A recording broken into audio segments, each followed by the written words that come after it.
Eu sou Cristiane Miriam Drummond de Brito, professora da UFMG, do curso de Terapia Ocupacional e das pós-graduações em Estudos Interdisciplinar do Lazer e Estudos da Ocupação.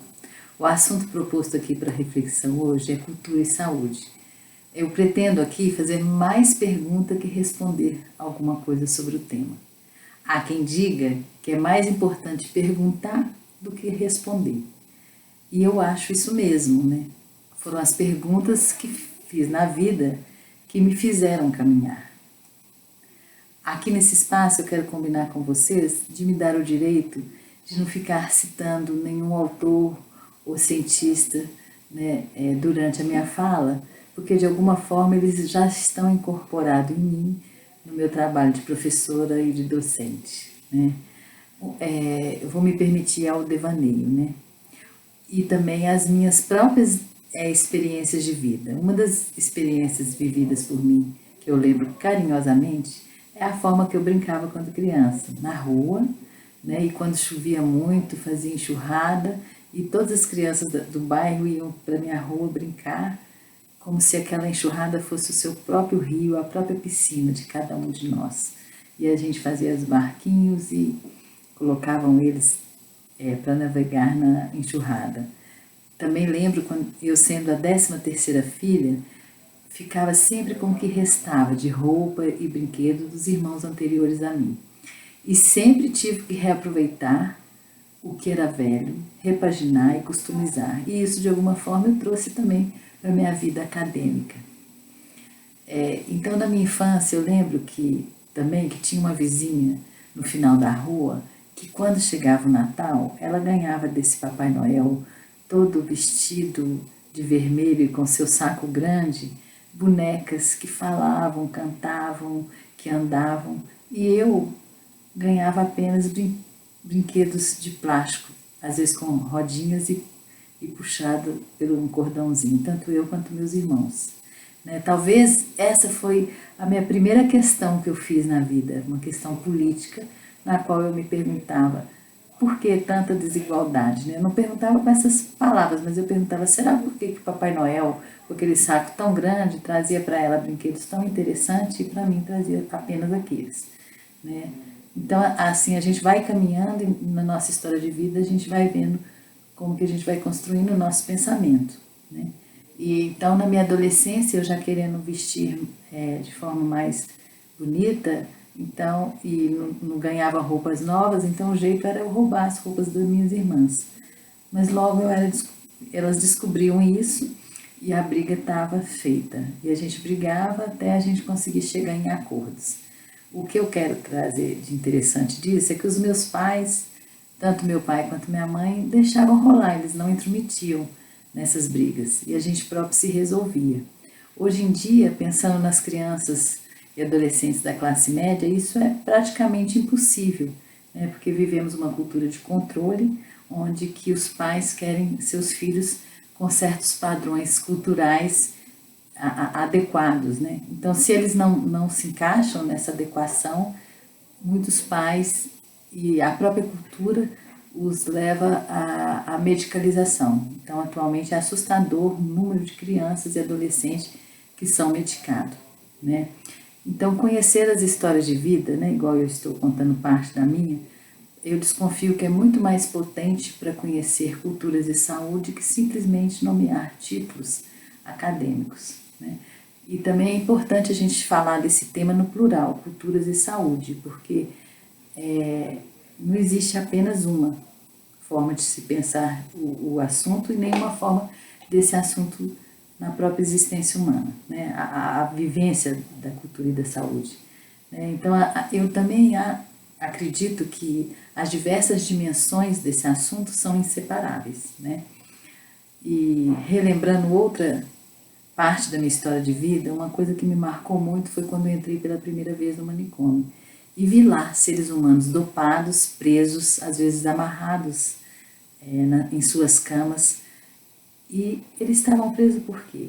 Né? Eles não tinham cometido crime algum, eles apenas eram considerados loucos. Mas quem estava lá? Meu irmão. Eu entrei pela primeira vez ainda antes dos 18 anos para visitá-lo. E eu perguntava como que nós, familiares, o prendiam ali, né? Por que que às vezes ele mesmo sozinho, quando ele sentia que ia surtar, ele próprio se encaminhava para esse local, né?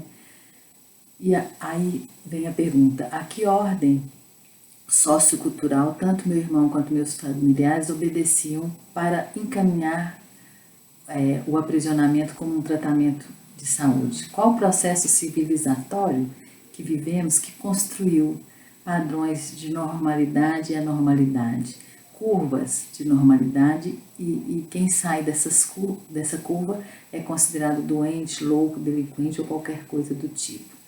Às vezes, são por essas curvas que nós, profissionais de saúde, decidimos, fazemos decisões clínicas e também desenhamos pesquisas, né? E eu falei que eu ia fazer perguntas, então uma das perguntas é: isso é algo científico, apenas científico, ou essa ciência também é construída com texturas a nível social, econômico, político? Qual a ordem socioeconômica e política que essa forma de se pensar ciência está respondendo, né? Há órgãos internacionais, inclusive de saúde, que vão dando parâmetros do cuidado em saúde. Vão também definindo o que seja saúde. E dentro dessas definições, há palavras associadas, por exemplo, ao bem-estar da pessoa. A pergunta é: será que prender alguém trará algum bem-estar? Prender alguém como forma de tratar fez de nós pessoas mais humanas? Né? Então, assim, ainda bem jovem, eu já questionava o que depois eu descobri que autores também já escreviam sobre o assunto de prisões, manicômios, vigiar e punir. Bem jovem, visualizei que a punição era uma forma de tratamento a partir da minha própria história familiar. Mas quando eu entrei para a universidade para fazer o curso de terapia ocupacional, aqui no FMG, não foi diferente. Quando eu fui fazer o estágio em saúde mental, me levaram para um manicômio. E lá as perguntas modificaram um pouco, mas no fundo são as mesmas. Qual que seria o meu papel como profissional de saúde? Qual que é o papel de um profissional de saúde num lugar desse, né, nesse local? Se quer conseguir ficar na ala dos internos, descobri que havia um centro de convivência por lá sendo criado, o primeiro de Belo Horizonte, e fui lá tentar fazer o meu trabalho e ofertar uma oficina de música com auxílio da pedagogia do grupo Arquiti. Neste processo, fui abrindo espaço para compreender a loucura de um outro lugar. O que é aprender a loucura? Né? E por que aprender a loucura? Fizeram também com que a gente, com que perdêssemos a capacidade de nos afetar e sermos afetados pela nossa própria história e por histórias humanas e não humanas, por seres vivos que estão aqui, né? E ter afeto, afetar e deixar ser afetado é um processo fundamental para a saúde humana e não humana também. Temos enraizado em nós o colonialismo como uma mentalidade. Os manicômios não estão mais fora de nós, eles estão dentro da gente, né? A sociedade moderna ocidental, ela está adoecida, ela está na UTI. O capitalismo não é capaz de construir bem-estar, saúde, porque não é capaz de coexistir com diferenças culturais e com a humanidade enquanto plural e diversa. Aliás, o capitalismo é impossibilitado de propiciar a todos nós o divertimento, a cultura, a saúde, a educação, a moradia e tantas outras coisas. Nesse projeto de dominação cultural, econômica e política do capitalismo, nos fizeram acreditar que o privilégio de alguns no topo da pirâmide é algo natural e meritocrático. E que os mais de 70% que estão à beira do mundo estão por aí porque querem. Fizeram a gente acreditar nisso. Essa ideia que venderam a nós, distraídos que somos, acreditamos. Mas a pandemia atual escancarou algumas questões que vou trazer aqui. Que a ilusão da separação é mesmo uma ilusão, que somos seres interdependentes, mas que a solidariedade e a comunhão não faz parte da monocultura global de exploração que tenta nos impor. Mostrou-nos com maior visibilidade que o modo como a imposição cultural, política, econômica, ética que vem sendo imposta para todos os povos não funciona mais, entrou em crise. Mostrou que a forma como exploram o planeta o deixou com febre, aquecendo a cada dia, e ele reagiu porque ele é vivo e tem força própria. O planeta nos fez silenciar, dar um passo atrás e observar como em um processo de criação de um artista. Quando um artista pinta um quadro, ele se afasta a cada pincelada para ver como ele ficou composto.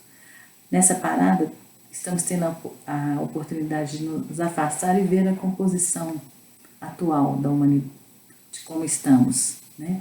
E o que assistimos é que a desigualdade econômica, social, cultural, a desigualdade de oportunidades sanitárias e tantas outras é uma realidade a nível mundial, mas com ênfase na parte sul do planeta. Que o modo de produção de riqueza acumulativa é capaz de produzir doenças endêmicas e destruição a nível planetário. Que o modo de pensar dicotômico dos que governam o mundo é uma realidade e que eles preferem descartar vidas do que lucros.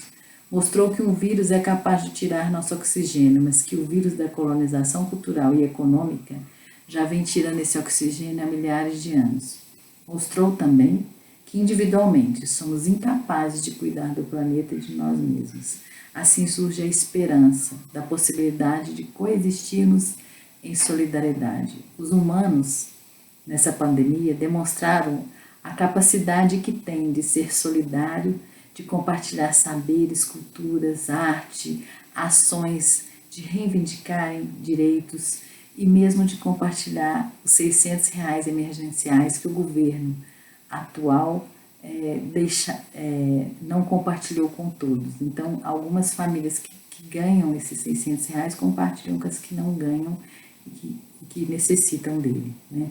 Então, observamos que a parada do planeta foi necessária e é necessária para a respiração do próprio planeta, para que a vida dos pássaros, dos rios, do meio ambiente, das flores tenham liberdade de existir e de se procriarem.